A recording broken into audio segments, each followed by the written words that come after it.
Hi everyone, welcome to our channel.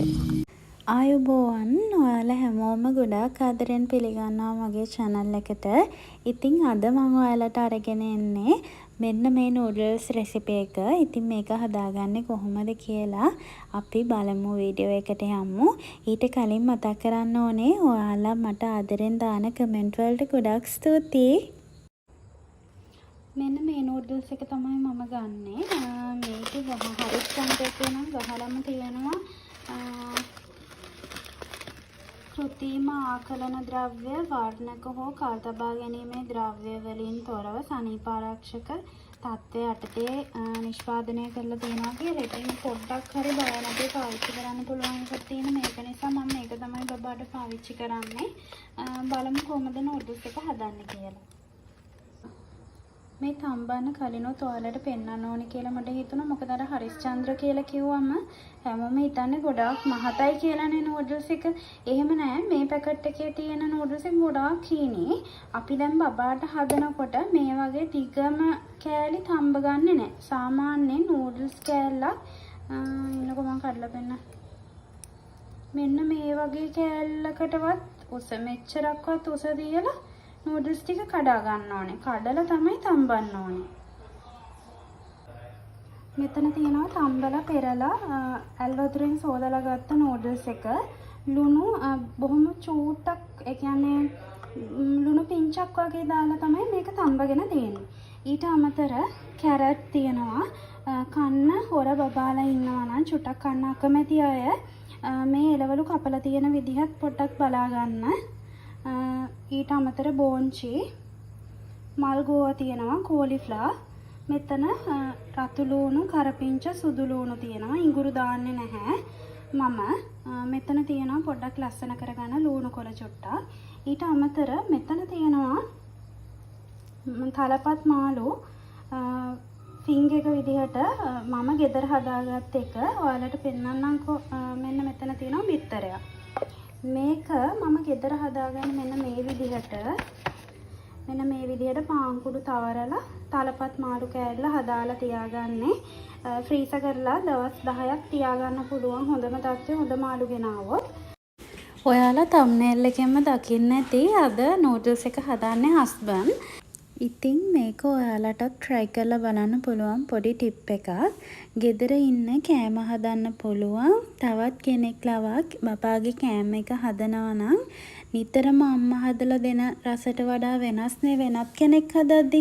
එතකොටත් බබා පොඩ්ඩක් ඒක කන්න කැමති වෙනවා. සහ බබාගේ කෑම එක හදන වෙලාවට බබාව ගෙනල්ලා ඒක පෙන්වන්න පුළුවන් නම් ඒ කියන්නේ දැන් මේ වගේ කෑම එක හදන ටයිම් එකට බබා වඩාගෙන ඇවිල්ලා බබාට කෑම හදන විදිහත් පෙන්වන්න. ඒකෙනුත් බබාගේ කෑම රුචිය අපිට වැඩි කරන්න පුළුවන්. ඉතින් ඒ වගේ චූටි ටිප් වලින් බබාට කෑම එක කවා ගන්න පුළුවන් තත්වයට අපිට බබාව අරගෙන එන්න පුළුවන්.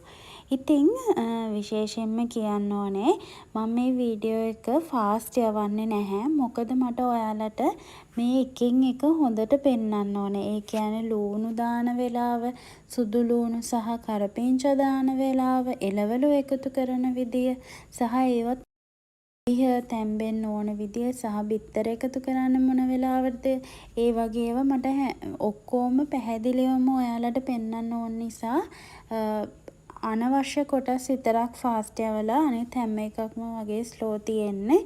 ඉතින් චූටි බබාලා කන්න ටිකක් අර අකමැති බබාලා ඉන්න අම්මලා අනිවාර්යයෙන්ම ස්කිප් කරන්නේ නැතුව බලන්න. ඉතින් මේවා නිතරම ගෙවල් වල හදන අම්මලා ඉන්නවා නම් ඔයාලට පුළුවන් මේක ස්කිප් කරලා වුණත් බලන්න. අන්තිමටම තමයි බෝංචි එකතු කරන්නේ. මොකද බෝංචි ගොඩාක් සිහින්ම කපලා තියෙන නිසා තැම්බෙන්න ලොකු වෙලාවක් යන්නේ නැහැ. සහ බෝංචි හැපෙද්දී ටිකක් කෑම එක රසවත් වෙනවා. ඉතින් ඒ නිසා තමයි අපි බෝංචි අන්තිමට එකතු කරගත්තේ. ඊට පස්සේ noodles එක එකතු කරගන්නවා. ටිකක් වැඩි වෙලා මේක කූරු ගන්නකොට තමයි හොඳට noodles එක fry වෙනකොට තමයි රස වැඩි වෙන්නේ. ඉතින් ඒ නිසා ටික වෙලාවක් මේ විදිහට හොඳට paste එකේ noodles එක කවලම් කරගන්නවා. noodles ටික පුංචියට කඩන්න කියලා මුලදී මම කිව්වේ. ගොඩාක් අය කරන්නේ මේ හදන වෙලාවෙනේ මේ නූඩල්ස් එක හැන්දෙන් කඩන්න හදන්නේ.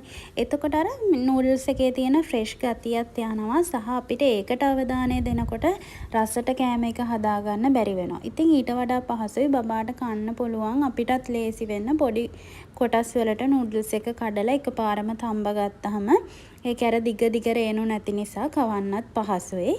ඉතින් ඊට පස්සේ බෝන්චි ටිකත් එකතු කරාට පස්සේ ඔයාලා දකින්න ඇති අර තලපත් මාළු කෑල්ල පොඩියට කඩලා මේකට දාගත්තා නූඩල්ස් එකට. ඊට පස්සේ ඒක තව චුට්ටක් කවලම් කරලා තමයි නූඩල්ස් එක බාන්නේ. ඉතින් මෙතනදී විශේෂයෙන් මතක් කරන්න ඕනේ ෆිෂ් වෙනුවට ඔයාලට චිකන් එහෙමත් නැත්නම් වෙන මොන හරි මාංශ වර්ගයක් එකතු කරන්න පුළුවන්. කිසි ප්‍රශ්නයක් නැහැ.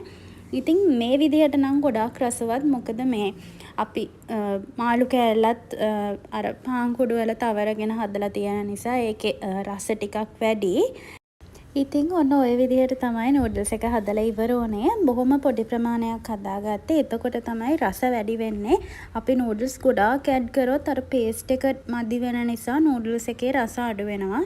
ඉතින් බබාට ප්‍රමාණවත් විදිහට පේස්ට් එක සහ නූඩල්ස් එක හදාගත්තාම ගොඩාක් රසවත්.